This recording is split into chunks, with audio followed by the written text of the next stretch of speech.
is looking for flash. Careful. He flash. Lane to behind. Watch him move. Okay, I'm up side. Pretty. I'm probably gonna die. I'm still low.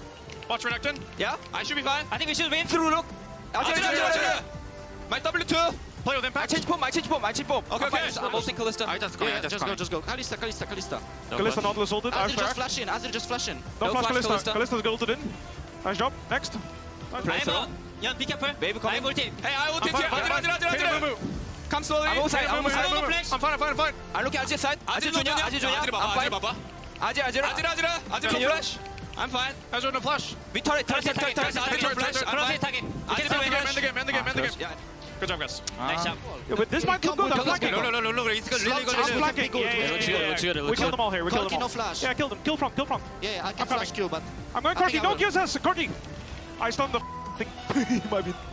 Just finish it. No. We killed him. I'm so strong, guys. Just play your own game, okay? Play your own game. That's fine. Play your own game. I will jump on Maokai. MF no flash. I'm fine. I have Starak. I'm fine. Yeah. Cleanse no flash. I'm fine. MF no flash, no cleanse. Yeah. I will get them back. Okay, I look Corki, guys. I saw. Yeah. Move. Careful, I'm on the flash. Yeah. Ulti. I block.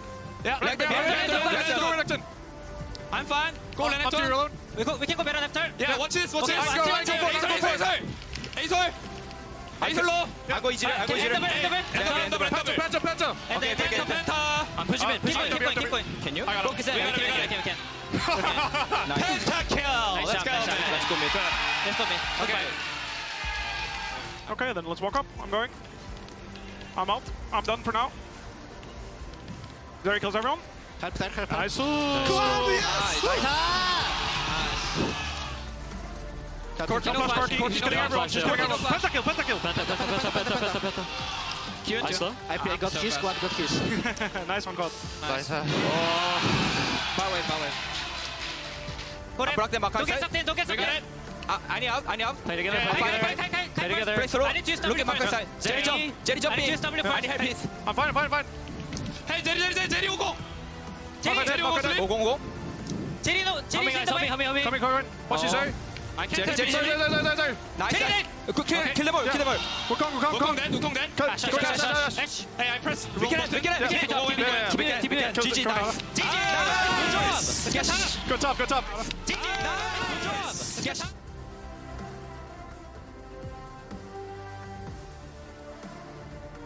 A jungle canyon, empty. Jungle Gap, let's Wow, go. empty jungle gap.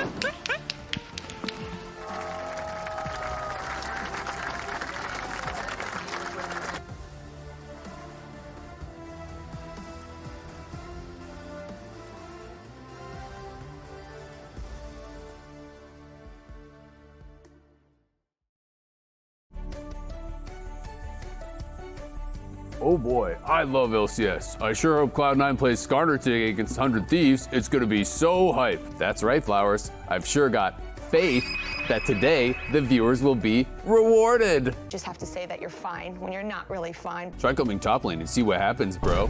You think junglers are going top lane? Woo! Just give me silver scrapes, y'all. I love lane swaps. I sure hope we get more. Oh, hell nah. Hey, does anyone have a prediction for this series? I have a golf game to get to. Focus up, Jatt. We got games to cast. Oh, hey there. It's not what it looks like. Is the LCS starting soon?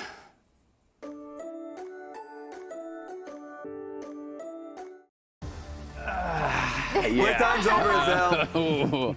All right, well, welcome to the waiting room. We are here for the final match here in the LCS studio to qualify for that LCS Finals weekend next weekend, as well as the last ticket to Worlds. We've got APA and Inspired. You guys are already going to be at the LCS Finals weekend. You guys are already going to Worlds. How does it feel to be able to kind of sit back and relax a little bit? You can go first. Feels pretty chill. Yeah. It's always like very stressful to play for the last World spot because you know, like your whole season is on the line, and your whole year. one mistake can just cause you to go home way earlier than you would want to. So it's nice to be in the position where I can just watch Cena and do it. No, I agree. Last year when I was fighting, I think it was GGS or EG for the last world spot, I was sweating. I was so stressed out the entire week, the entire series. So like, just to be here now, we have the cushion seat. Don't need to worry about that anymore. It's so nice. Yeah, what do you guys usually do to like ease your nerves in those moments though? Like before a series like that? Well, last year was a lot different than this year, just because I felt like I was so inexperienced last year. So I didn't really know what to do. This year, I just take like a minute or two, time to myself, like go use the bathroom or whatever. It's like, just talk to myself, and then normally I'm all set. Okay. I just don't put expectation or pressure on myself before the game. So if I would lose it, I would be really sad after. But before the game, I just treat it just like a normal game, so I don't really get nervous and I can play like I usually do. But yeah, if you would lose like a very important game, then right after you're like really mad because all the pressure just goes to you. You lost something that was very important, and that's when it hits you the most. Okay. I mean, I think it's so hard to not be thinking about all the work you put in the entire year, right? Not culminating in whatever you would have wanted to have happen. Well, let's take a look at how we actually got here so far. We can check in on the bracket. TL obviously making all the way through that upper bracket. You guys are waiting in the grand finals next Saturday. You guys obviously fell just short against TL this weekend. It was a really, really close series. Talk to me about that a little bit, Inspired. Obviously you'll be awaiting the winner of C900 Thieves, but also your match against TL was so close. I mean, yeah, as I said, the series against TL was really close. It could have went either way.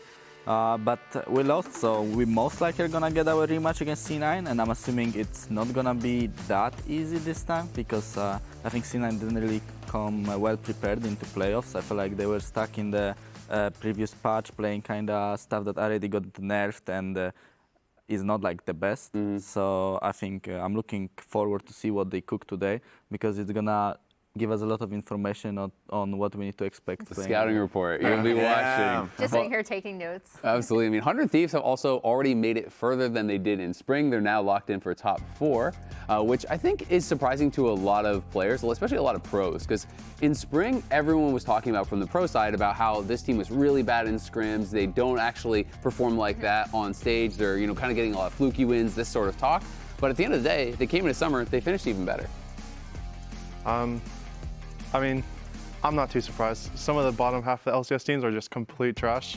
So it's not a good thing for 100 Thieves. Like, in all reality, this LCS year has just been 3 teams: FlyQuest, TL, and C9. So if you're just below then, to me, it doesn't really matter. Yeah, I agree. I think Quid and River are good enough to carry the team to top 4, but I think they just can't break that top 3 mark because the top 3 teams are just way better than the others. Was there anything you saw in the 100 Thieves Dig series that surprised you about how 100 Thieves performed, or did you expect them to win that match? I think I expected them to win. To be honest, I didn't know what to put like a game score on it because I just knew this series was going to be sloppy, and that's what it looked like. It just looked like a very sloppy series. Yeah. I mean, the first time they faced against each other, I kind of felt like it's going to be 3-100 Thieves because they were performing pretty well right after making the roster change. But I feel like losing to Team Liquid 3-0 probably destroyed their confidence a little bit. So I kind of expected the series to be a bit closer, but I still thought that 100 Thieves will win. Okay. That was the point that you mentioned about the roster change that I thought was really important because like going into the playoffs, some of the 100 Thieves stats were horrendous early game wise, right? Like because they didn't have a side lane that they really could play through. But bot lane, when Tomo came in through, their laning phase got a lot better. It feels like their team fight got better. And immediately when they went into playoffs, their lane swaps were significantly better. So it felt like a lot of it was just juiced up from I'm sure the coaching staff does quite well for them. And the team was learning, but also the fact that they got in Tomo really did boost them as a team. I think it's also like I have my experience from last year of doing the same thing as Tomo's doing this year. It's just like you kind of just have a honeymoon phase when you just enter the team and then all the previous problems just don't exist to you. And then, the team just enters like a honeymoon phase for like 2-3 weeks. So I think that's what they're riding off of. Okay. Well, there's a lot of stress on both of these teams. The Cloud9 have had a lot of experience in the Gauntlet, in these lower bracket runs. Did you guys watch way back in the day, the kind of like famous Cloud9 Gauntlet run, reverse sweeping all the way? No, sorry. No, before your time? What year was that? This was like 2015. Every single match. And they had to go, I think it was 3 or 4 series in a row, and every single one they started 0-2 and reverse swept the entire way to Worlds. That's impressive, So it was pretty crazy, and that was where all this kind of talk about the Cloud9 in the Gauntlet started. Obviously, Blaber has been with the team for a long time, so he's been through some of those lower bracket runs. But 100 Thieves over on the other side, when we talk about World's Legacy and people who have been there for a long time, 100 Thieves definitely has a lot less experience, so maybe there's going to be more kind of more of an effect for those nerves. Yeah, and I feel like this is on USL because I don't remember those periods of time where the Gauntlet felt a lot more rigorous. Like, I'm going to bring something up. Yeah, you got to bring it up. Because back in those days, it felt, because I know from the LPL side, the Gauntlet was like, you played one day, you're also playing the next day. It was like back to back to back. Yeah, pretty much, so this one, at least you have a week to prepare and stuff like this, but like, my God, Cloud9 back in the day would be able to go through those bracket runs, and then I would see the LPL teams go through those bracket runs, and I'm like, when are they tired? Like, it's actually at some point the fatigue is going to hit you. So that's always been my fear when it comes to Gauntlet. For the experience is a big one because being able to prepare for the next opponent and still be in it, I think is the biggest skill that you kind of need. Eyla qualifying for Worlds 2016, never forget. Yeah. I think the big difference to me here for this series specifically is that C9 are pretty heavy favorites, I'd say, going into this, and they get seeded ahead. But the org has so much history and experience with like these kind of lower bracket runs. Mm-hmm. And you're also talking about fatigue, Raz. 100 Thieves also only got, what, 2 days? Yeah. So they're for sure fatigued because they just went to 5 games versus Dig, and now they had 1 day of rest, and now they're going straight into another series. So and probably 0 days of rest realistically, right? Because you come off that and you're immediately You're for sure just prep. scrimming and like doing prep and draft prep and everything. Yeah, so it's definitely really hard. I know, Emily, you want to talk some about the Cloud9 drafts. Yeah, let's do it. Everyone was talking about Cloud9 drafts after this. Inspired can chime in at any time. I mean, the big thing, because I know C9 got heavily criticized. This is game 1, game 3, and game 4. I wanted to include game 3 to show their red side draft where they continued the Corki Cassante prio, but also did the Senna Amumu. The big thing for me in these drafts were that they did not want Inspired to have this pick. And then that was like the highest priority, I think, when you look at drafts across the board. And then additionally, they tried to identify what the problem was in every game. So after this game, when the Ivern still won, they were like, okay, the Ivern was also the problem in addition to the Smolder, and still kept their Lilia prio. Inspired, I don't know how it felt like for you being on the other side, especially in terms of the red side drafts, if you agree with what C9's prio was or what you think they could change going into today. I mean, they kind of committed to the same prio, like starting in game 1 and all the way picking the same stuff. And I kind of knew after every game that they either won or lost, like, I kind of expected what they are going to change, and like I knew that after game 3 they will just ban Ivern and try to play Lilia, so we kind of had a plan prepared for that, and we managed to like pick more early game champs and get the lead to not let Lilia scale, and we won the game in that way. So I mean, honestly, I don't know, we came pretty well prepared into the series, and it seems like Cloud9 didn't. So I think it's because we also got to practice against NRG on stage. So like basically we got one more series where we played a lot of champions, and we kind of felt like what was working for us and what wasn't. So I feel like that's just a benefit of actually playing in the playing more games on stage, especially in playoffs. What do you think C9 like changed for priority going up against 100? Honestly, I'm not sure. That's what I'm looking forward to see. Because I was thinking maybe the Cassante versus the Renekton. Because for me, Thanatos all split long, his biggest boon was his laning phase. Yeah. And how he would like basically either go for a Renekton or something that he could honestly find an advantage within the lane and then try and snowball off of that. But that series he was going Cassante through and through. Were you surprised specifically about that? They were willing to go more Cassante side than Renekton? I mean, we play a lot of Cassante as well, so I assume they just didn't want to let us have Cassante. Yeah. And I think Thanatos is also pretty good on the champ. I think his laning phase is very strong on Cassante. He knows how to not fall behind and just get strong in the game, and then be really tanky champion in the team fights that can also make a lot of space for his teammates. And I don't know, Cassante seems like all around the champ. Like you can be just tanky, you can make engages, you can peel for your team. So I feel like it's just very good champ to pick early in the draft. It's interesting because I actually have a Telstrator and I want to get your thoughts on it, because you're talking about how you think that he is a pretty good tank player, a pretty good Cassante player. One of the things that I've kind of seen from C9, one of their struggles, is I feel like when things go wrong, it's often because their frontline and their backline players aren't actually connected. And a lot of these situations we've seen, Thanatos have mistakes where he's maybe TPing in early or he's kind of disjointed from the team. This was actually against you guys, Inspired. So we're going to start rolling this clip out. This obviously starts with you guys getting a little bit of poke down onto Jojo. We have, Bwipo, he's over here coming for a potential flank.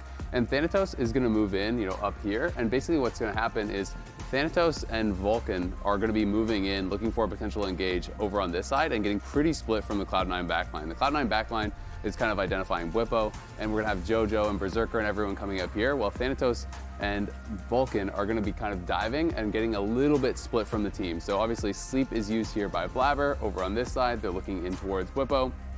Thanatos is now, this is kind of where I see a little bit of a problem, is it's like they're looking towards you, right? We're seeing a dive from both these players up towards there, but there's no way any of the damage from Cloud9 is actually going to be able to follow up on what you're doing there. So all the damage here is being put in onto Bwipo. Busio makes a really nice play, flashes in, actually interrupts the bullet time, CCs out those players on the Cloud9 backline to actually protect Bwipo. Bwipo is able to kind of peel back the rest of your team, while meanwhile, over here, everyone from FlyQuest is just basically beating up on these two members here from Cloud9. And this is a problem I've seen, a number of times when team fights go bad for Cloud9, is that the front line is not always coordinated with the back line. And this is something that I think, is sometimes really kind of underestimated as a difficulty about playing tanks, because the difficulty in playing tanks is not about like, can I do the combo on Maokai? Yeah. It's about like, when do I engage? Do I flash forward and twisted advance? Do I need to peel? Do I need to, just actually fully sacrifice my life and trade here? Like, how much damage can I tank before I pull back?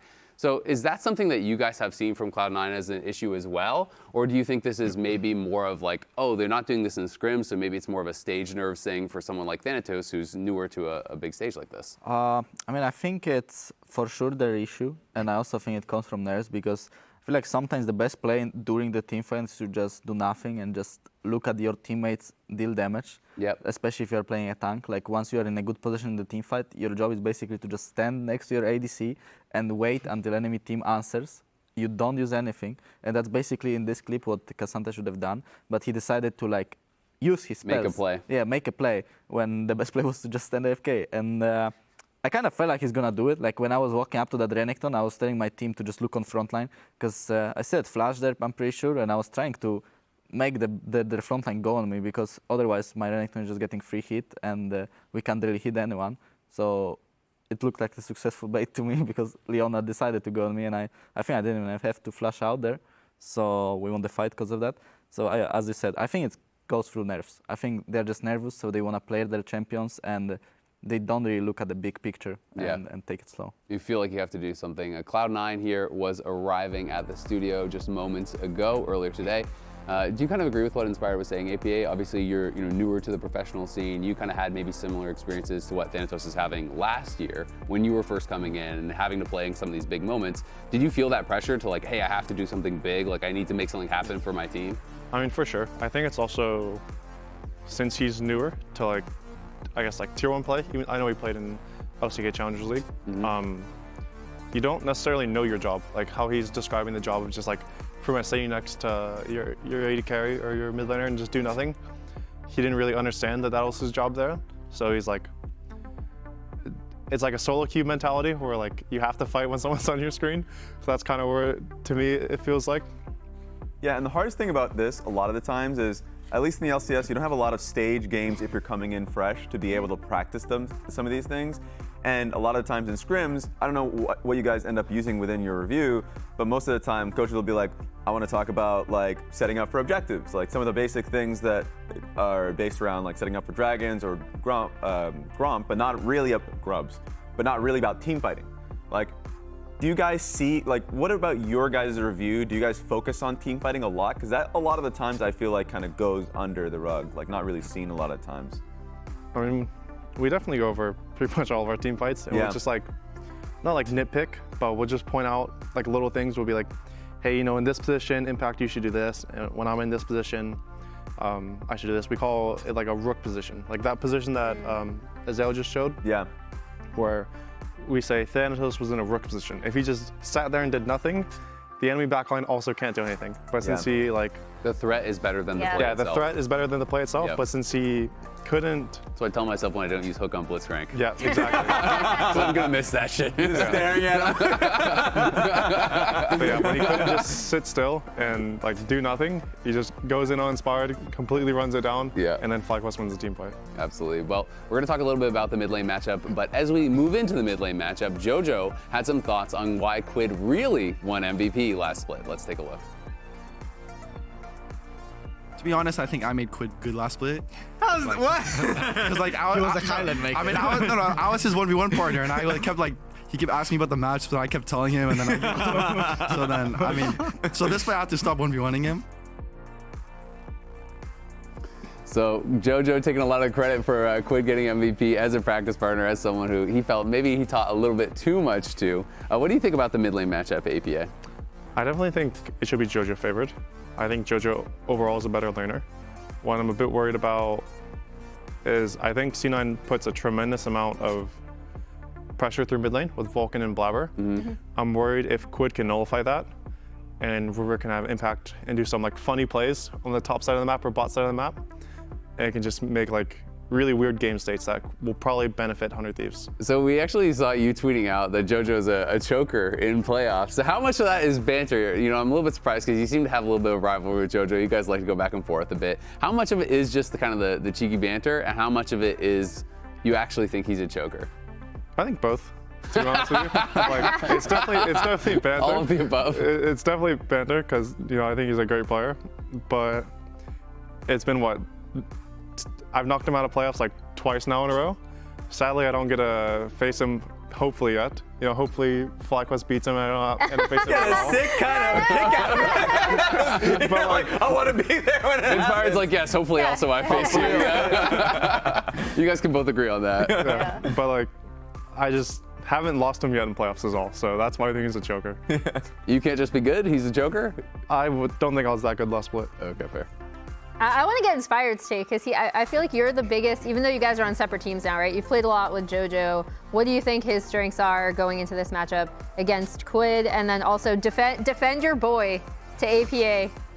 From the attacks. I don't know, to me, the mid matchup is like Jojo is just a better version of Quid. I feel like both of them are not that good at playing side lane and playing team fights, but they're both focused really hard on lane. But I think Jojo is just better at it. So that's why, in my opinion, the matchup is kind of one-sided. Like, I don't really see what Quid can do to beat Jojo. And about Jojo as a player, I mean, I wouldn't say that he's playing worse in playoffs. Like, when I was playing with him, I knew that he will always perform no matter what game we are playing. But I feel like I kind of made him maybe. Without me, he didn't win anything. So I don't know. I don't know. Just take credit for it. So. Yeah. He took credit for Quid's MVP. So Yeah, you can exactly. You can take credit for Jojo. I did make it. What's actually crazy, so from 100 Thieves side, the last series that we saw from them, the amount of faith and like I guess they let them cook a little bit, 100 Thieves side. So like Nocturne, Silas, there was the Yone, the Yasuo. Like there's a lot of creativity that goes into 100 Thieves draft. Sometimes it's a little bit too much cooking. Like what's your thought process on just how they draft, and especially around mid jungle? I feel like these picks are good. That's their win condition, especially going into C9. I feel like if they pick something funny, like Yasuo with something, and make the game very chaotic, I can see them win, because that's like their only win condition. I think if the game is stable and Jojo knows the matchup well, he will just be very stable in the mid, and if mid jungle doesn't care from 100 Thieves side, I think it's going to be a very one-sided series. Well, it's going to be interesting to see. And before the series, Inspired caught up with Blaber and Sniper. Let's check that out. Hello everyone, I'm here with Blaber and Sniper before the series today, and I have some questions to ask you guys. First of all, you guys played against Dignitas 2 days ago, and it looked like you were already thinking about your series against C9, because the Dignitas series was a bit way too close, right? What happened there? I actually feel like they got better as the series started like progressing, so definitely a lot of props to them, but we still managed to win, you know? We still managed to be the better team that day, and yeah, we just always knew we were gonna win. Yeah. Did you watch the series, Blaber? What do you think about 100 Thieves' performance? I mean, I thought the series was pretty low elo, especially compared to the series yesterday. But you know, I'm always respecting my opponents, and I know 100 can be a good team, so I'm expecting them to have a good performance today. Yeah, so you expected them to beat Dignitas, right? I did expect 100 to win, yes, but not 3-2. What'd you think? What'd you think? We thought you guys were probably going to win like 3-0, 3-1. Yeah, honestly, I also expected that. That's why today I might be leaning a bit biased towards Cloud9. Oh, okay, okay. But Fair enough. we'll see. Like, actually, what do you think about the top matchup? Like, the Thanatos is kind of like similar player as you, because both of you like to play carry champions, both of you like to go for solo kills, and the last time you played against him, you got the solo kill. So you think he's gonna go for the revenge this time? I think he's gonna be a little nervous today because it's like his first playoffs, and he's also like a rookie. So I'm gonna try and get into his head a little bit. I might have like a pick cooking up. I might have like Riven or something, but he's a good top laner. You are talking like you're like a big veteran. No, I'm not veteran. I just wanted to remind you, also almost got rookie of the year. Yeah, yeah. I didn't win rookie of the year, but Thanatos is a good top laner, and I'm gonna show him respect. Yeah, I mean, you talked about Riven. I think everyone watching the game for sure would love to see Riven. So, please. And about you, Blaber, what do you think about 100 Thieves mid jungle? Because I feel like they're like the best part of their team, and you guys seem to prio Corki a lot. And you know, as a jungler, like when you have Corki mid, you can't really play the game. So like, what do you think about prio picks and like playing against that mid jungle? I think that River and Quid are definitely the best part of 100. I think like their top and bot are good, but I think their mid jungle is really what carries that team. So yeah, just gotta focus on them, and I think it'll be a good series. Yeah, I mean, I think everyone is looking forward to the games, and I wish you guys both good luck and see you on the Rift. Thank you. Thank you. Thank you. That was good. That was actually a really fun interview to listen to. And now it's time to get into the predictions. And as we start to talk about the predictions here, we have a graphic here showing, well, okay, all our predictions. As we have 3-0, 3-0, 3-1. What are your guys' predictions, APA and Inspired? So I think it is definitely a very heavily C9 favored series, but I'm not the most confident that C9 will keep it clean. So I think it's going to be 3-1. I think 100 Thieves will sneak one game by doing some funny things with River, you know, like maybe a River Jarvan game or something. I want to press you guys. So pro players love to talk about draft and who won draft and what is good draft, what's a bad draft. If you guys had to draft 400 Thieves, what would you be picking for them to actually try to get those games? I don't know, honestly. Yasuo. I think Quid been playing a lot of Yasuo in solo queue, and he's been playing Yasuo very well. So maybe Yasuo matchups, like bait Jojo into AD picks that Yasuo can play against, and play some skirmish heavy mid jungle with it, and like some CC support like Alistar, Rell, and just play there. And look, maybe you can cut Jojo on side lane once, then Yasuo will snowball the game, and you win off of that. Yeah, no, I think similar thing, like Yasuo Yone for Quid. So basically melee matchups, really volatile, you want to see the skirmishing. Yeah, and I know River just has like such a massive champion pool where he's just picking crazy things. Like he's shown like Shaco and like Kane, and just like I call them funny characters where you just don't really see them that often. They're just kind of solo queue characters. So I just want him to pick one of those characters today and just like completely run Blaber. Yeah, if I'm 100 Thieves, I'm thinking the same thing. I didn't like the Nocturne. The one thing I'm curious about is that they're great to be able to get leads off those picks. The only thing I'm afraid about is it feels like scaling picks seem to be the pick, like the meta for playoffs, like the Ivern, Smolder, stuff like that. So, and I don't have faith in them being able to close out a game. So that's my fear. Yeah, I agree with kind of everything that's been said. I think if they try to throw C9 off kilter, it'll be just full dive comp, full send it, and then if they get ahead, they might be able to snowball it.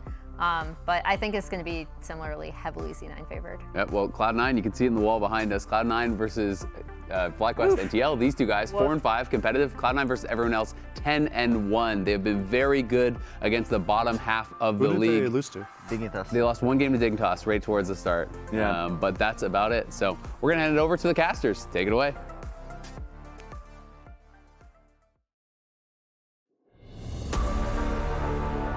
I will not back down. If you hit me, I'll hit you back. Just let me cook, We're gonna 2-0 them very easily. Oh, he kind of like stole my whole flow.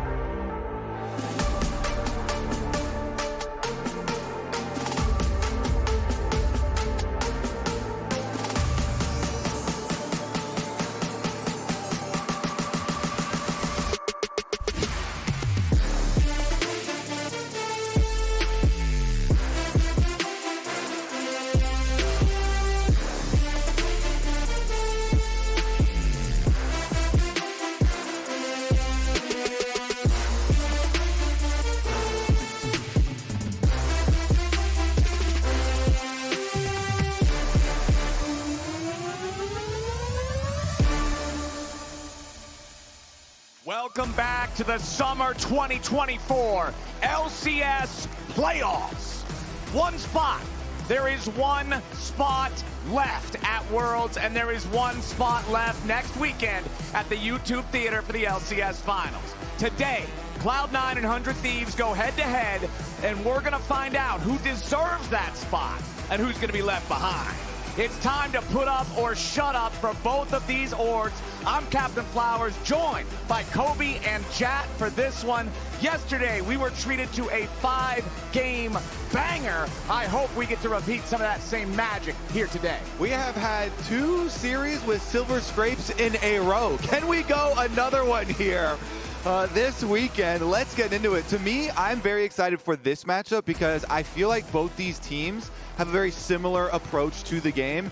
Everyone's all focused on their mid jungles, but also their top laners are very, very similar. Inspired even touched on it in the interview, with both of them being rookies, both of them having very strong lane phases, both of them wanting standard lanes so they can actually flex those laning prowess that they do have. And as you mentioned, Sniper actually got the solo kill last time they played. And there's been an interesting trend as far as the draft goes for these two top laners. Both of them have fairly restricted champion pools. Sniper, we always go over with the Renekton, as well as the Jax. But Thanatos has played 4 Cassante games in a row, and then it was Renekton and Gnar for his other 2 ones. So fairly predictable champions pools for these two, and it's really about how they actually play out the lane phase. On top of that, JoJo played Corki 4 games in a row in their last series against FlyQuest. Different priorities for sure right off the bat, though, with the first pick Misfortune. Yeah, first pick MF for C9. It's Azir, Smolder, and Lilia banned out by them. Nasus, Ezreal, Rumble banned out on the other side.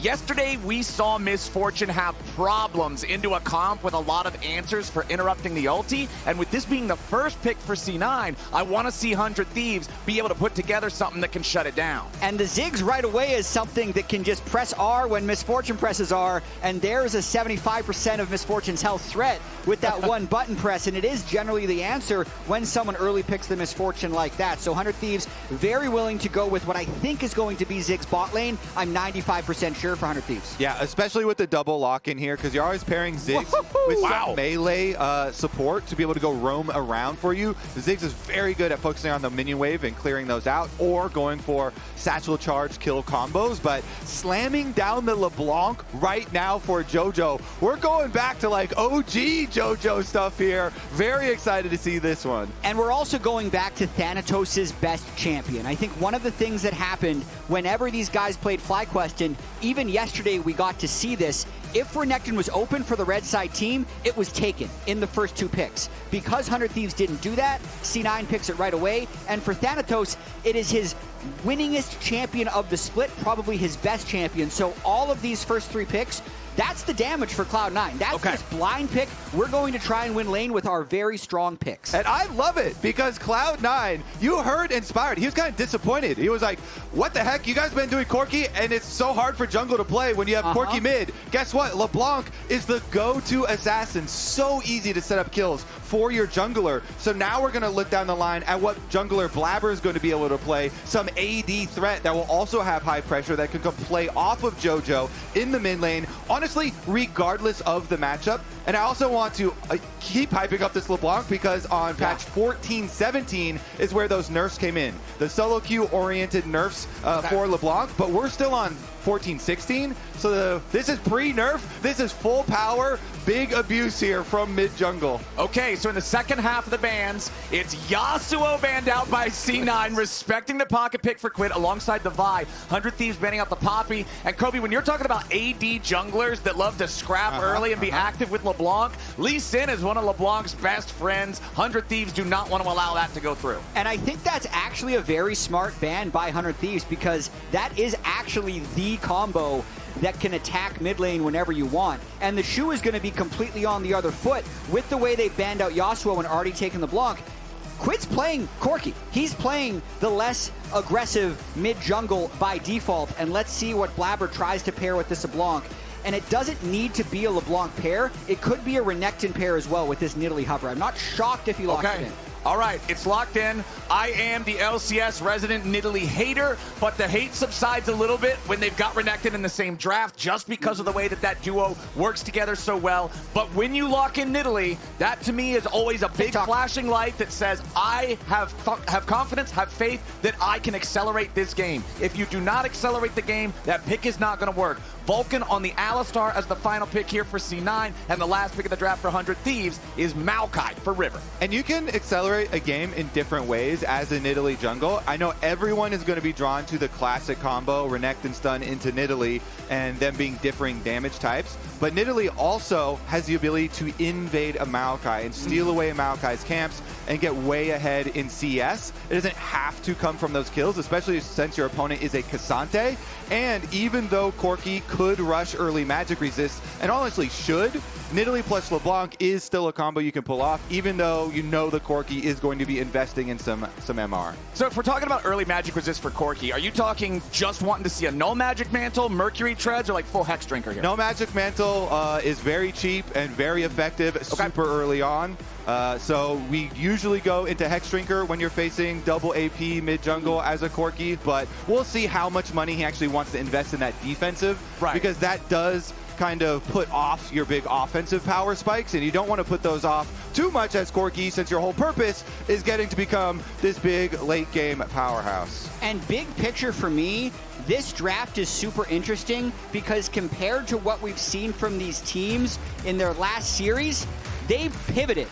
When Cloud9 played FlyQuest, they were the ones playing the Corki Cassante, try and outscale and win late game team fights. And when 100 Thieves had their 5-game series against Dignitas, they were playing up-tempo, high execution the entire time. But I feel like since C9 have committed so hard to this hyper-aggressive early game, LeBlanc doesn't even have flash, by the way. They've committed to this ignite, teleport, LeBlanc. That's Chad. That 100 Thieves almost by default said, okay, well, we'll just try and keep up and win late game. But I just want to point out, that's completely different than the style 100 Thieves played to get to this point. And I would say my read here for Cloud9 is that they're saying with 100 Thieves being our opponent now, you know, this is not a FlyQuest, this is not a Team Liquid that are going to out macro us later. This is not a team that is going to prefer lane swaps. You know, this is going to be like kind of a fair standard fight basically versus 100 Thieves, and they're not really worried about them in the late game. So they just go, you know what? We'll all in on our early game because we know we are actually a similar style of team and we are just way better at it. So they slam a bunch of this very offensive stuff, and even Jojo, as you said, going for the ignite over the flash. Now I'm even more looking forward to Blaber's early invades because you have Renekton on top side, you've got LeBlanc with ignite in mid lane, so Cloud9 pressure. Honestly, it's going to get started very quickly. I mean, I'm right there with you, Kobe. I feel like this is C9 just saying, yeah, we are the better team. You're going to have to prove us otherwise, or we're just going to play stuff like this. The misfortune slammed first, allowing the enemy team to pick anything they want to deal with that, I feel like was the first indicator of that sort of a mindset. Meanwhile, as we continue to focus on this LeBlanc pick for Jojo here, it was one of his very, very prominent early on picks, and people really feared his laning power and his ability to get so many kills and carry games with this champion. The nerfs that came in on the next patch that is live, if you're going to try this at home, are the AP ratio nerfs on Sigil of Mouse as well as Distortion, but you can still go for similar trading patterns like we've observed so far from Jojo.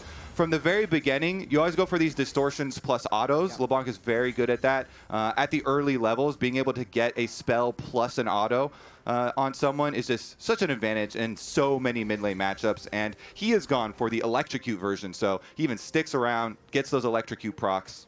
She also has a really clean auto attack animation, right? It's a very snappy one. Some of these older mages, especially champions that were released like over a decade ago in mid lane, they have really slow, wound up auto attacks. LeBlanc doesn't do any of that. It's so easy to execute on that. Yeah, you go in with the distortion and immediately do the auto and immediately snap back, and it's just very difficult for many champions to trade back. Sometimes we'll see the Corki try and time the Foss Bomb trades, which is what you get into later. And some Corkis in the past even have taken exhaust, but not this time around. Talking about some of the other lanes, though, because they had early vision on River in this top jungle, Thanatos was already able to go back, clear the wave, and have a really beneficial recall timer. Going back, getting boots, longsword, and then just really being able to save his TP and walk all the way back to this lane. He'll catch almost all of those minions. So early top lane has gone great for Thanatos' Renekton. Yeah, the advantage of your solo laners having some pushing matchups here, and now we get to see the cat in action. Blaber wants to take advantage of that power on top lane. Yep. So Blaber's Crabbers will go to the top side Scuttle Crab. And meanwhile, they should know and be very aware that bottom side is going to be the area for River. So you see Jojo hovering to his control ward, hovering to his jungler. Don't want to ever over chase here as 100 Thieves, but they will be able to, with the sapling, push them out and take down that control ward.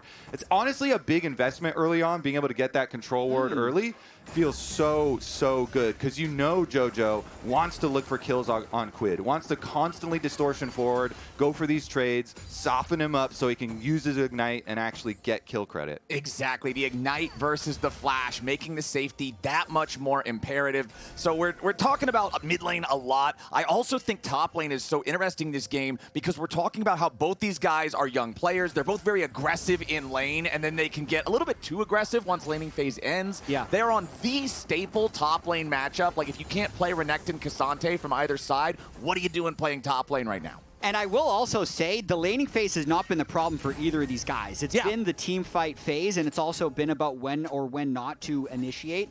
They're both laning quite well. I do want to call out, though, Eyla has been mid a lot. Like, his roam top was what originally allowed them to clear that ward, and then after recall, he came straight out mid lane again to keep Jojo pushed in, and they haven't lost anything bottom lane from it because of the Ziggs push. Exactly. That's why you always pair Ziggs with one of these melee supports to be able to go influence the rest of the map. He's so good at handling the waves.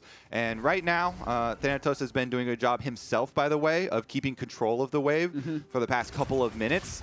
He was able to prune it and keep it pushing towards him. So his CS lead should continue to grow here, doing a very nice job. And I think you can kind of tell how even top lane has been by the state of the teleport cooldowns. A little bit of trading in bottom, but it probably shouldn't turn into a whole lot here. The teleport cooldowns in mid are already almost halfway done, and a lot of times you'll see all four solo laner teleports pretty close in the early game as everybody goes back for that first recall, but neither one of the top laners has had to use theirs until just now as Sniper casts his. River showing up mid again. 100 Thieves just always with this little bit of drive-by pressure to keep Quid farming safe. And I gotta say that 100 Thieves has played this early game quite well, especially keeping the jungle CS as close as it is. They didn't get double crabbed. Blaber hasn't been able to counter jungle anything yet. C9 hasn't been able to take away any crabs. We're probably going to see our first action here at the Krugs with Blaber moving up and Renekton having level 6. Okay, so first grub has already gone over to the Maokai, but there's going to be a dive down to the bottom lane at the same time as VULCAN engages with a headbutt pull, but Tomo with a flash out, going to be staying safe for now. River soaks the spear up by the grub pit at the same time, securing the second one of those. Tomo still alive with about 100 HP, but it's first blood for Berserker as the last minion gives him enough time to walk in there and take that away as the last Void Grub is stolen by Blaber in the top side River. Yeah, nice punish here from Cloud9, seeing that they have Eyla roaming once again and actually pulling off the dive. They get the flash out of Tomo as well as getting the kill because VULCAN's able to tank the tower long enough to allow Berserker to actually reset, and there's one minion left, so Berserker's like, you know what, wait for my Q to come back up. You are a dead Ziggs walking right now. Waits for the Q to come back up, finish him off. So good punish on seeing them go for the grubs, but you could tell what the idea from 100 Thieves was to take away that early pushing power, that grub buff that Cloud9 would use to accelerate and actually start to take down towers and snowball an early game comp. And that was very close to being a very good 100 Thieves play if Tomo could have found a way to clear that last minion, because Eyla had been leaving him so often, and that was the first time that Cloud9 was actually able to punish it. The cherry on top for Cloud9 is the fact that Blaber did steal that one grub, though, so that means they still have the window for 4. Yeah, it was our first real big action sequence here in the early game. Reminder that today's winner takes on FlyQuest on Friday, with TL waiting on Saturday for the LCS Championship. Perfect timing. We just released more seats. Head on over to riot.com/LCS Championship to claim your seat at the YouTube Theater. See who can take that title, take that trophy, take that crown. But before we get there, we still got to decide who our third competitor is going to be, and Jojo snapped Quid with some damage. And honestly, we haven't seen that ignite button pressed yet. I'm kind of disappointed, guys. Well, ask and you shall not receive. I want to see some fire. Did you like that old mastery back in the day where you just walk up and ignite the guy at level 1 for 5 AD? I would use that for sure. Honestly, though, because if you're looking at later into the game, when you're playing a LeBlanc, the only thing you're usually worried about is if the enemy has point-and-click CC, and that's exactly what Maokai is. Yeah. So usually, if Okay, Vulcan's ambitious. Yeah, he's a little bit far forward, and remember the cow is still only level 5, so there's no unbreakable will if he does get caught there, but he can escape pretty easily. So usually, if the LeBlanc is able to get the early lead, then you become this annoying poke machine, basically, and you start to camp Fog of War, and you go for these distortion bursts on people. But if the enemy has a point and click like Maokai, then you actually have the possibility of getting punished. If he goes in and he twisted advance you, there's a plenty of AoE on 100 Thieves, and you just try and burst down the LeBlanc while it is rooted temporarily. But bottom lane is the focus at the moment. Ayla going in for the flash engage. They want Vulcan. They know how squishy he is without that ultimate. Bullet time forces them back from any sort of an additional follow-up. But 100 Thieves doing a nice job there, picking up their first kill. Yeah, Vulcan wasn't level 6 yet, so he was quite squishy for the Ziggs ult combo. That is a much-needed kill for 100 Thieves because the gold was getting a little bit out of control for them. You can see almost a 1,500 gold lead already opened up for Cloud9, so the kill's going to be nice. Unfortunately, it went over to River, and it didn't allow them to actually get priority on this Drake. So Blaber's just going to kind of continue doing what he's been doing, and Thanatos is having a great time top lane 1v1. Oh, he's enjoying that one, and Quid is not struggling a whole lot here in mid lane against JoJo's LeBlanc, it would seem. We were talking about the defensive itemization at the very end of the draft. He has gone for the Merc Treads Rush just to make sure he's that much faster to try to get away. He's that much more resilient against some of that early damage she might get. And now 100 Thieves looking to once again control this topside river. Remember, they were the ones starting the first pot of grubs. They got 2 out of the 3, and now with 10 seconds left on the clock before that second one spawns, they want to contest again. Yeah, even with the price increase on Merc Treads, it's so much value versus Nidalee plus LeBlanc, and then even Renekton flash stuns for later, because usually Renektons will target the backline carries and try and use their flashes later. Right now, though, Thanatos should be fine. It's just basically double tanks in front of him, and he has Vulcan in the river. Yeah, you just want to annoy the guy, push him back a little bit, make sure that he's always thinking twice before stepping up, because your team wants to start the grubs. Interesting lane situation here. JoJo is bot, free hitting the wave and slowly pushing it to turret. He has his teleport if C9 want to fight, and here it comes. They do. JoJo's ready to make his way into the fight. The first grub is down to about 800 HP. River and the rest 100 Thieves looking to secure that one for themselves. They've got it. Cloud9 still looking for their entry into the fight now. Thanatos on the side. Vulcan makes the engagement. It's only under River. Thanatos here with the dominance, but he's in the middle of everybody. Thanatos is way too far forward, and Sniper gets a headshot. Vulcan in the middle now of all 100 Thieves. Bullet time comes through, but all it does is force them back for an extra second. The Void Grub still being taken low. Blaber doing a good job walking up there to steal away a second the same way he did the first time. But 4 out of 6 ain't bad. 100 Thieves will at least secure the baby Void Grub spawns. And that is a perfect fight for 100 Thieves. Not only do they control the grubs, they get JoJo's teleport, and they slow down Thanatos in the top lane, who was accruing quite a big lead. At the start of this fight, you could see C9 just can't find the right way in. Thanatos and Vulcan both swing and kind of miss. Yeah, I want to point out Maokai diff here, because Vulcan actually goes combo onto River, but he's Maokai with a Locket. You saw that big shield on everybody? Locket early on especially is such high value for everyone in a full-on team fight, and then he flash got the root onto the Renekton. He didn't even have to use it on the LeBlanc, like lock down anyone on the front line here. He got the lockdown. The Maokai ultimate went through, and then Ayla's follow-up on the Rell. It was just like 100 Thieves. Really nice second grub fight. And as you said, their goal originally is just to get 2-4 anyway, since one of them was stolen previously. So they accomplished that goal with just 4 grubs anyway. Very nice stuff from the 100 Thieves. And I gotta remind everyone, the way that 100 Thieves team comp is set up, it definitely feels like they're going to be outscaling. You could see a little bits of it in that fight. They have true front line, they have strong engage from Ayla and River, and they have a lot of damage from Quid and Tomo, who are both off to pretty good starts. Meanwhile, C9, they kind of need to win these skirmishes challenges or have really good positioning for Berserker bullet times, neither of which happened in that last team fight. So from an execution standpoint with these two comps, I'd say 100 Thieves has actually slightly outplayed C9 in the first 13 minutes. But we do have to keep in mind C9 is winning in terms of farm in multiple roles, as you would expect in the jungle. We've already talked about Thanatos doing a good job controlling things here in the top lane. The biggest gold lead on the map is actually Berserker versus Tomo, because he's at plus 20 on the Misfortune, already has his Bloodthirster completed with 4 stacks left to still farm on the call. That's going to be another gold spike for him. So C9 are getting value out of these early game picks, but we're going to need to see that team fight come together to make sure that 100 Thieves doesn't just keep scaling for free like you're talking about. I'm going to need to see this LeBlanc kill someone. I'm going to need to see. Okay, we want that Ignite money. I want to see. He's got his gun now. He used the Ignite. He used it in Ignite. It didn't burn anyone all the way down, but he does have the Ludens now, so does have some burst potential. It's a little tricky, though, because Quid has the Mercury Treads, Eyla, Cassante, and Maokai are all tanks, and Tomo is far away in most cases. So here's something interesting. Rift Herald spawning just now. There is 1 stack left on Blaber's jungle item. If he can get rid of that stack and fully evolve his smite, they will have a decided advantage in some sort of a smite fight against 100 Thieves, because River still has 5 stacks left to remove on his own. So 100 Thieves falling back right now as Cloud9 takes control over the top side River. Yeah, I think C9 should still be able to control the neutrals here, get your Rift Herald charge, be able to use that towards mid lane, continue to increase their gold lead that they do have. And then they'll open up more angles for the LeBlanc to be able to combo people, to pick people off. There we go from VULCAN. River's eating a whole lot of damage from the bullet time. Twisted advance to try to get himself away, but it ain't going to be good enough as Jojo takes him out. Thanatos into the back now, locking up Tomo. The Rift Herald secured by Blaber as the Ziggs barely walks out. Thanatos trying to get away from Sniper, who's gone all out and looking to deal with them. 100 Thieves fumble the ball. Cloud9 gets the objective plus a kill. We were expecting 100 Thieves to give that one, and that's why, because they didn't have good vision for that approach, and they allowed C9 to deal so much damage to River before they could really retaliate.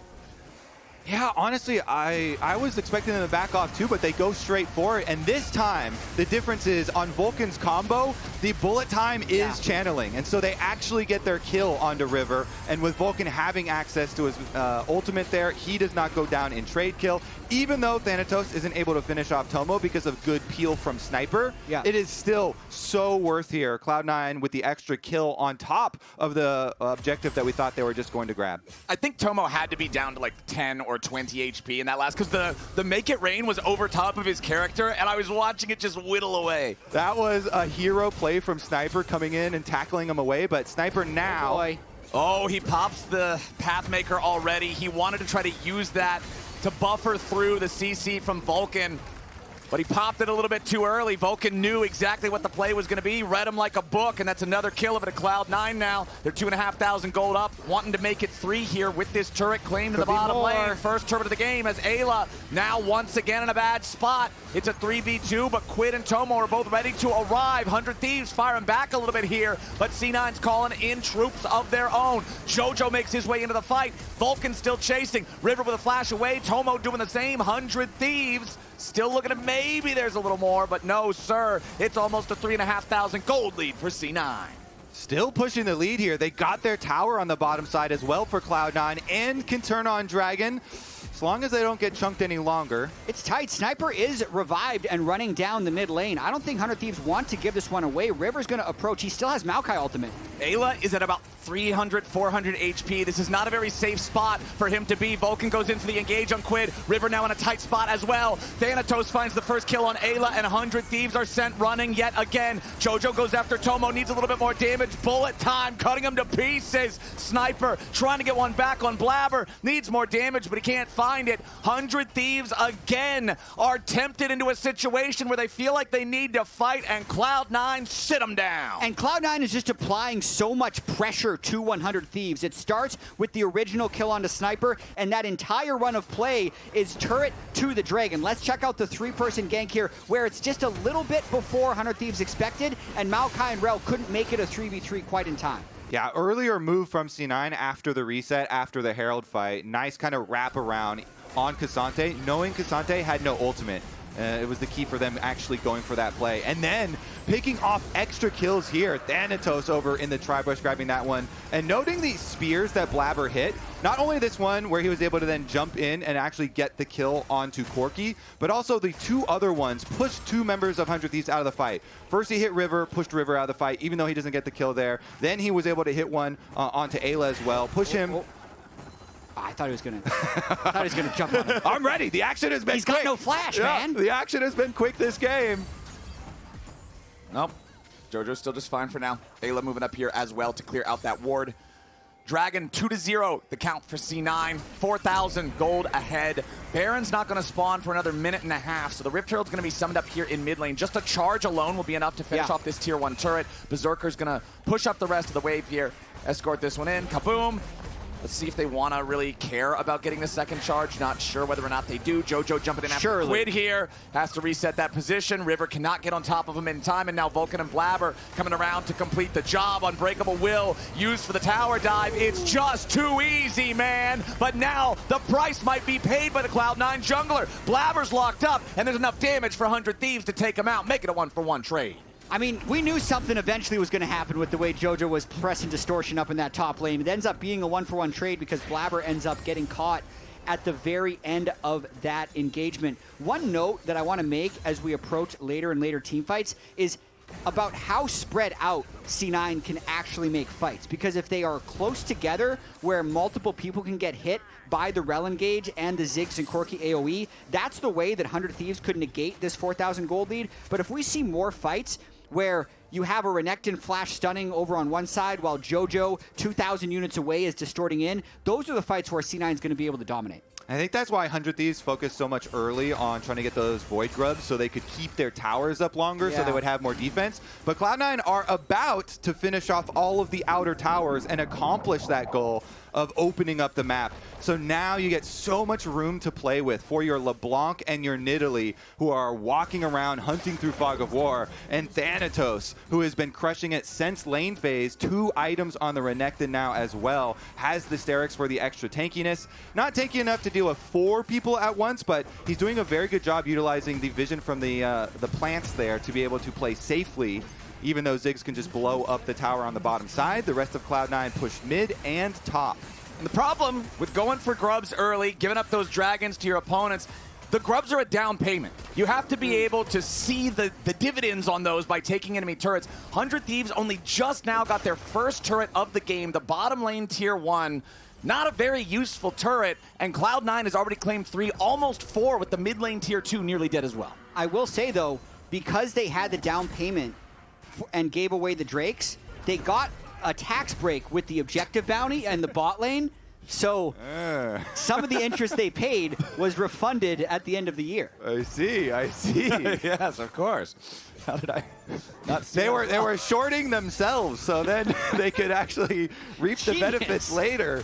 And now they are in a sizable gold disadvantage. It has steadily climbed for Cloud9 in addition to those dragons, the gold lead. And this is what is the most painful point of the game for 100 Thieves.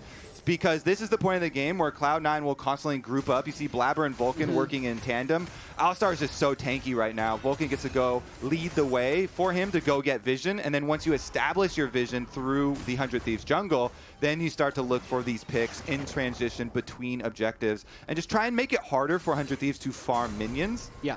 And also, they need to make it really difficult for 100 Thieves to walk into any of these spots to contest the Drake, and that's what they're doing a really good job of right now. They have mid lane push deep. Renekton is much stronger than K'Sante at the moment, so he can push deep the bottom lane, and it just means it's very, very hard for 100 Thieves to actually contest this third Drake. And even though 100 Thieves denied them, many Void Grubs, Cloud9 still are going to have split pushing LeBlanc, annoying as ever, up there with 2 items as well, Horizon Focus, 5 stacks on the Darksteel for JoJo. While the rest of the team is trying to delay around this dragon. C9 kind of let him in, though. They just gave away mid push, and they're completely in river because of the JoJo top push. He's teleporting in for the flank as well. Yeah, keep your eyes on Vulcan. He's always ready to go in for these engages. 100 Thieves is clumped up pretty tightly. The engage only finds Sniper. He's going to be fine for now. Boy. He goes all out, and he drags Thanatos into the middle of everybody. Sterix keeps him alive. Thanatos gets away. Bullet time looking to peel, but Sniper cuts him up. 100 Thieves find their angle. They stun locked him. JoJo stayed at the teleport for Quid to arrive, and then they just brought Thanatos back into the rest of them while the other half of the team was staring at the other side of the team fight, and Sniper jumps back in to make sure he cannot escape, getting the kill, getting that dragon. And keep your eyes on Thanatos in this fight, because the way C9 loses fights is when he's trying to get aggro and no one else on C9 can hit. Not only did they pull him away, the Maokai ultimate prevented Berserker from actually walking up to follow through, so by the time he's almost dead, C9 finally enters the fight. This was very well played by 100. JoJo was sitting at the teleport arrival, not attacking anyone, and Berserker got 0 auto attacks off. He was by the dragon. There were no Misfortune auto attacks, just the ultimate and then flash away. So both of the C9 carries got very, very, very little damage off there, and that's how 100 Thieves are able to actually get the kill, actually get another cash-in on another objective bounty. Wow.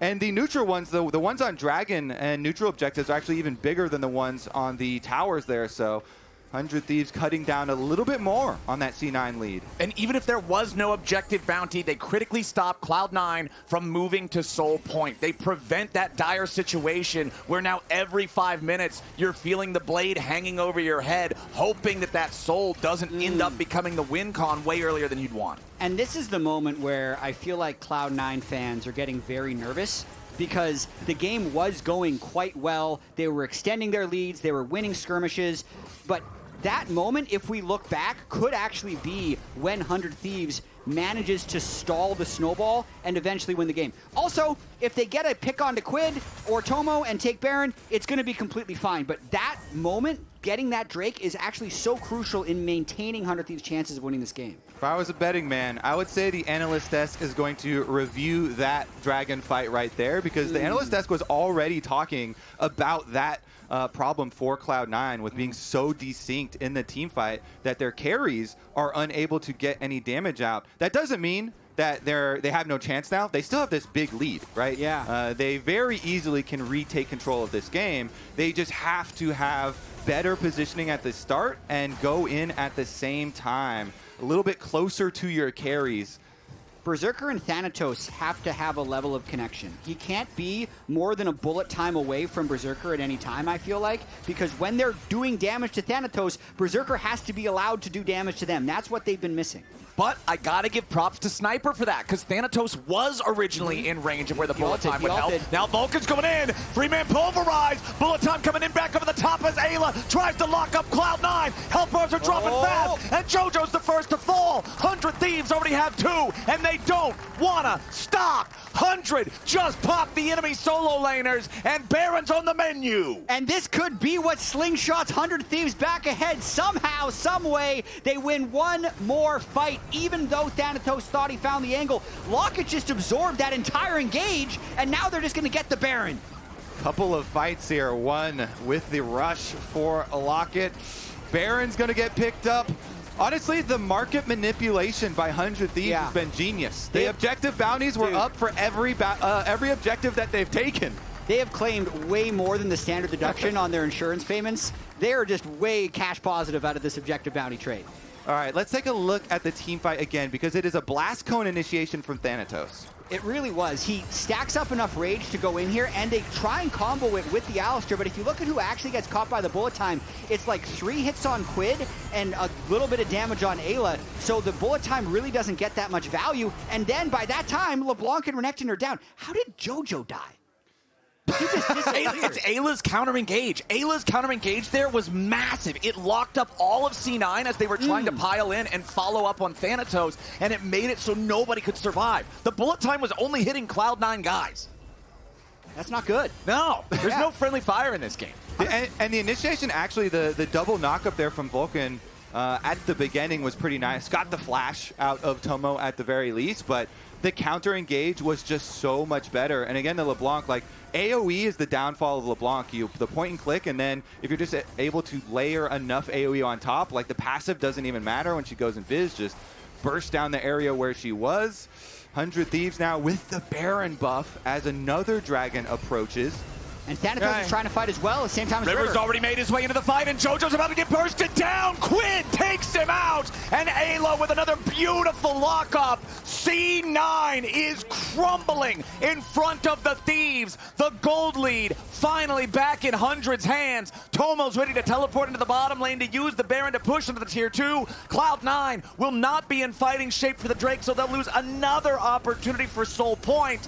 100 Thieves, damn, they're looking good in this mid game. River and Eyla are able to just run at them. The Maokai goes in, gets the initiation, Ziggs bomb over the top, then the second engage from Eyla, and now 100 Thieves with the remnants of this Baron buff. 1 minute left on it. They're inside the base already. We were talking back at the start of this game about how this draft from C9 looked like they were confidently saying, we're just a better team. You're not going to outplay us. We're going to run over you. And 100 Thieves just ran that car off the road. That has been a 5,000 gold comeback and a 6,500 gold Baron power play. Look at Renekton up in the top of this fight, never makes the approach, and really just watch JoJo. They lock him down with River, they blast him back, and then Eyla comes in over the top after the Maokai ult roots him. It was actually all Maokai, then Eyla gets the rest of the team fight. Exactly. That's what we're talking about at the beginning of the game with the problems that LeBlanc faces with the point and click from Maokai.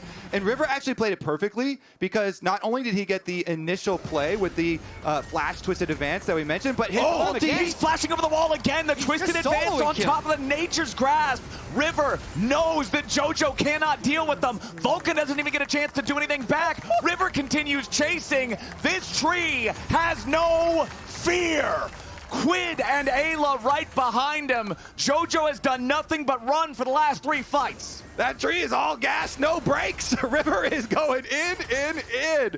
I love to see it too, especially after the last series that we had yesterday, where there was a small transition from like a Mumu priority into Maokai priority. It's been fun to watch the evolution over this playoffs. And now 100 Thieves, I mean, they're the ones, as stated at the very beginning, with very, very easy team fight here. Just straight running them over like a truck. Now they're again at the door here for another inhibitor tower. Bottom's already taken, and the supers are going in the base. VULCAN tries to peel a little bit. Okay, 100 Thieves have broken the first inhibitor turret. They got to be a little bit careful here. Eyla at 1/3 HP. Thanatos still moving forward off to the side, but the rest of Cloud9 isn't there. They're not going to follow. So 100 Thieves, they'll break into the enemy base. They'll get the inhibitor bot, expose inhibitor top. That first Nexus turret is also taking a ton of damage, and the Thieves are up 4K. Man, I hope we see that River Maokai play again. He was just 1v3, nearly solo killing JoJo at the start of that fight. If that's not a ringing endorsement of the difference between late game Maokai and late game Nidalee, I don't know what is, because he's just walking down the solo laner that was pretty fed early game in JoJo. Where's my Nidalee heal?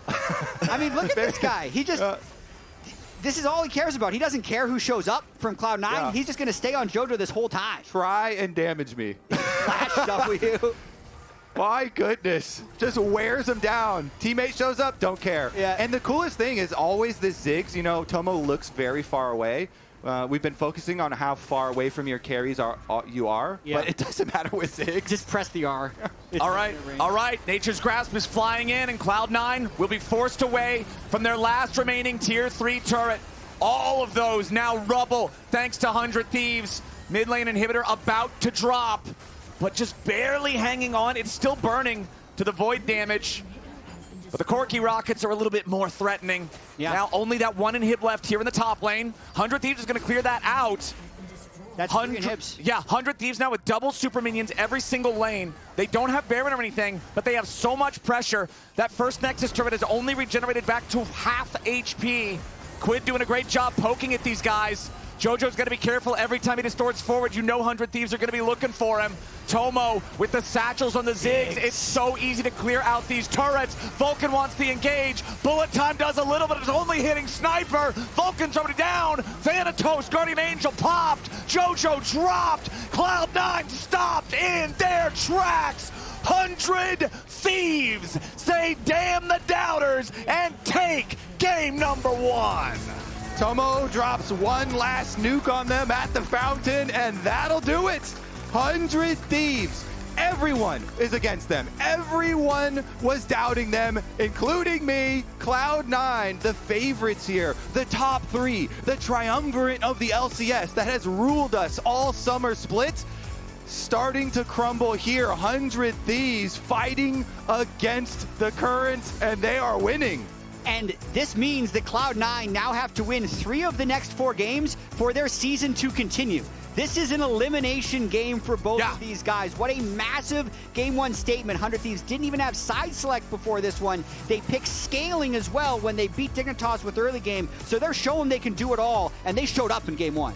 Today's winner takes on FlyQuest on Friday with TL waiting on Saturday for the LCS Championship. We talked about this a little earlier. We released more seats. Head on over to riot.com/LCS Championship to claim your spot at YouTube Theater. But now we're going to head back over to the lounge. Hey, Raz, break that down for me.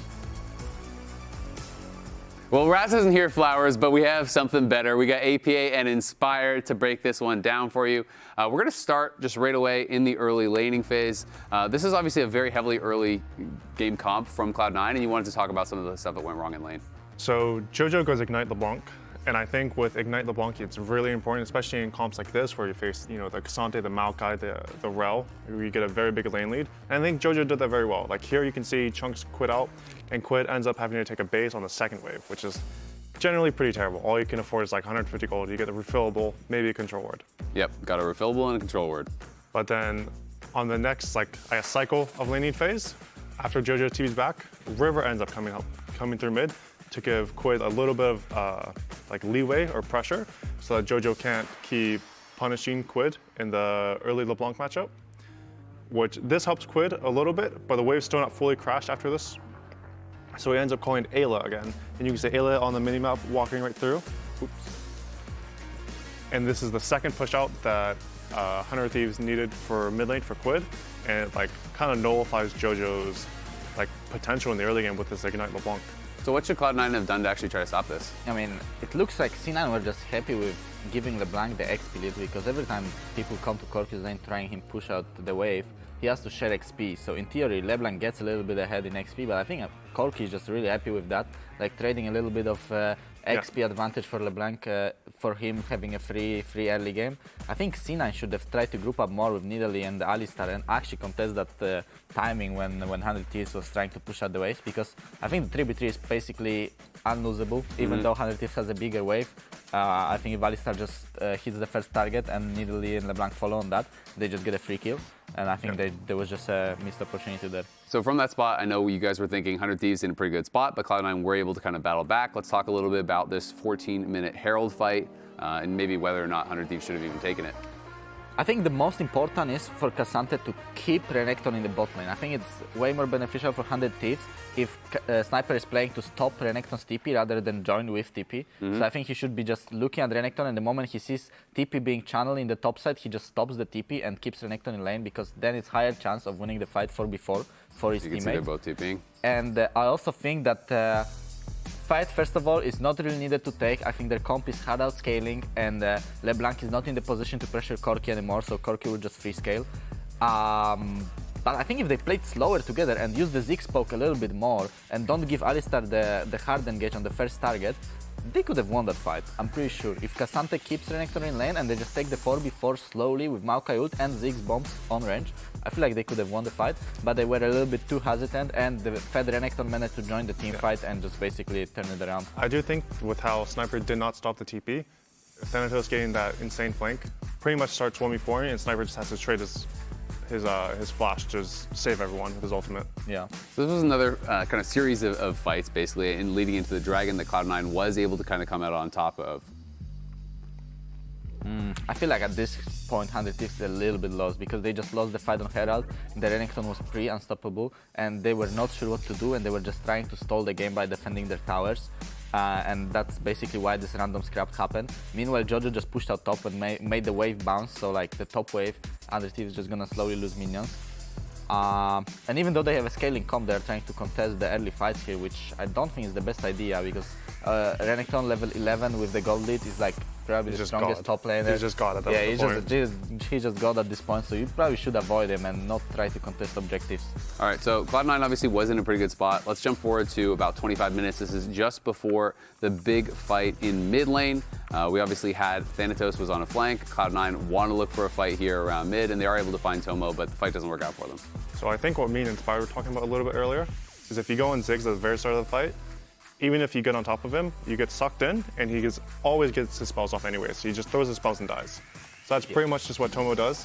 You know, C9, Thanatos, and VULCAN do end up getting on top of him, but then Tomo just drops all of his spells right after this W, and then C9 is just so sucked in. Like, VULCAN's in, Jojo ended up going in, and since he's no flash LeBlanc, River just W'd him, and they just got so sucked in that they're all in Ziggs spells, they're on Rell. I think they just tunnel the vision way too much on killing the person here, because they're in a good position in the game. I think Renekton is eventually gonna get a great flank and be able to engage, but right now they just rushed it. Yeah, they just rushed it. I think Renekton has no flash. Yeah, if they were a little bit more patient and they engage like at the better timing, I feel like they will just have better opportunity. Also, like, I'm pretty sure you can make it that Cassante is always under his bot tower and he's not able to join the team fight like very fast because he's losing silent to Renekton. But here, as we could see, like the moment they engaged on, Sniper was already in the river ready to flank and like follow up on the engage. So I think it was just way too rushed by C9. Well, Cloud9 came in heavy favorites, but are down one game already. And as we head to break, let's take a look at our LCS Connected Comms replay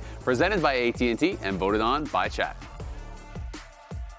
Renekton might have plant. Look at LB, look at LB, guys. Look at LB. You can go whenever. We're coming with you. We're coming with look you. At LB, look at LB. Fight is good, guys. Fight is look good. At LB, Keep going. Keep going. Keep going. Yeah. Nice. Go. I'm gonna take over mid. Yeah, go. Nice fight. Oh, look at this. No shot. No, he's got to try again. You good, dude? They're watching. Hey, man, chill. I got it.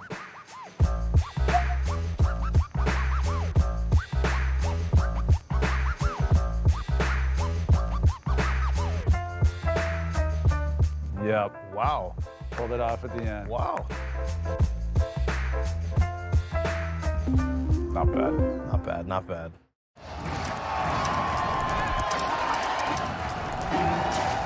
Red Bull gives you wings.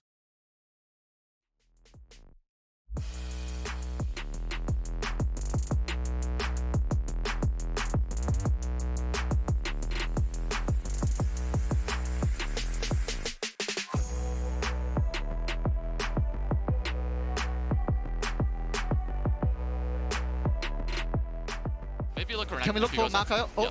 I'm looking Renekton here. Look Renekton, guys. Yeah. Kill Renekton. He's in thing. I got him. Nice. Yeah. I'm looking Rell. Just chunk guys slowly. On Corki. I'm not gonna flash. Corki. Yeah. Nice. I'm looking Ziggs. I'm looking Ziggs. Careful, Cassante. I'm helping you, Look me, guys. Look me. I can I'm going mid, okay? Yeah. Okay. They're looking. I can TP here. I'm looking Renekton here, guys. Yeah, get Renekton. Look Renekton. Cover me. Kill Renekton, guys. Kill Renekton. Cutting. Everybody's nothing. Renekton dead. Yeah, take it slowly now. Yeah. Renekton should be there, guys. Renekton, Coming too. Yeah, look Renekton behind. I'm okay. I'm coming. Kill Renekton. It's good. Kill LB. Kill Kill Renekton. No flash.